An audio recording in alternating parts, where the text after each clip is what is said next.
बढ़ते हैं question number 2 की तरफ। क्वेश्चन नंबर 2 में बोला है A, B, C, D, E, F, G are 7 girls sitting in a row facing north। अब यहाँ पे डायरेक्शन के केस में मैंने बताया था जब कुछ मेंशन ना हो नॉर्थ लो, नॉर्थ कैसा लो, टॉप में नॉर्थ, दैट्स इट।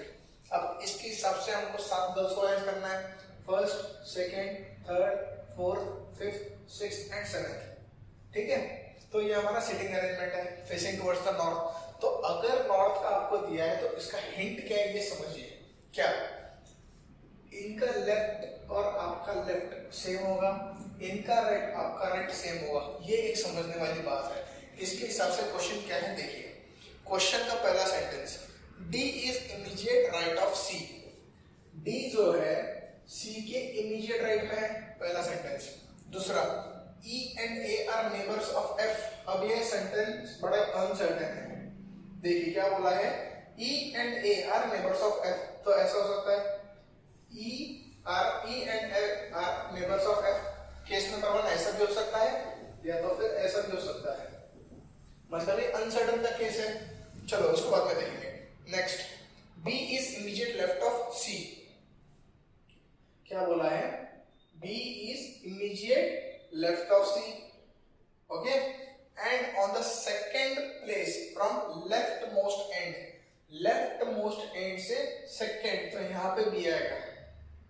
ये श्योर हमने बताया है। क्यों बोला है, B is to the immediate left of C and on second place from the leftmost end। clear? A is at the rightmost end। A it as the rightmost end। इसके अलावा कुछ गिवन है नहीं, बस इतना ही गिवन है। तो इसके मदद से हमको सॉल्व करना है। तो हमने देखा है कि B C के लेफ्ट में आता है, C यहाँ पे आएगा और यहाँ पे इन दोनों में से कॉम्बिनेशन लेंगे। अगर ये लेंगे तो A के बगल में F ही आएगा, तो ये वाला कॉम्बिनेशन कैंसिल, ये वाला सही रहेगा। तो कौन क्या रहेंगे यहाँ पे, F और यहाँ पे E, और यहाँ पे C के राइट साइड में D है। तो बचा क्या है, A B C D E F and finally G। तो ये रहा इनका सिटिंग अरेंजमेंट। सिटिंग अरेंजमेंट तो हो गया। क्वेश्चन में क्वेश्चन क्या बोला है, Who is in between C and E।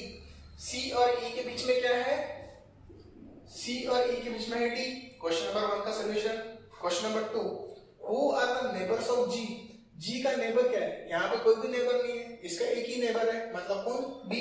और question number 3, What is the position of E। इसकी पोजीशन क्या है। अब क्वेश्चन आपके दिमाग में चल रहा हो सर लेफ्ट से या राइट से, दोनों भी देखो, ऑप्शन में क्या है उसके हिसाब से देखो। अब यहाँ पे ऑप्शन तो दिया नहीं है, तो क्या करेंगे, लेफ्ट से कितना है, from left and from right. Left से कितना आएगा, 1 2 3 4 5। लेफ्ट से 5th आ रहा है और राइट से 1 2 3। तो ये रहा इसका सोल्यूशन। अगर एग्जाम में कंफ्यूज हो गए तो ऐसा आप अटेम्प्ट कर सकते हो।